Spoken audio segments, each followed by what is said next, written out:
Fresh inflation data on Friday showed U.S. prices continued to cool. The Commerce Department's Personal Consumption Expenditures Price Index, the Federal Reserve's preferred inflation gauge, nudged up 0.1% last month, in line with expectations. That put the annual inflation rate for the 12 months through June at 2.5%, the smallest year-over-year gain in 4 months.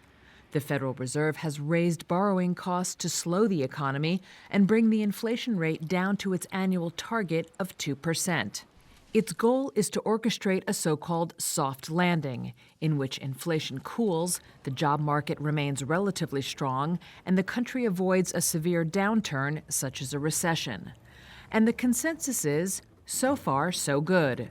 Data on gross domestic product, released a day earlier, showed the economy grew at a rate of 2.1% in the first half of the year.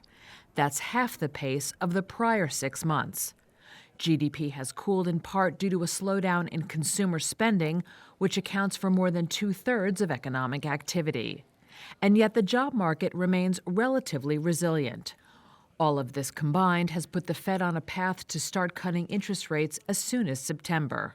Indications of the Fed's next moves will come next week when the central bank concludes its latest 2-day policy meeting.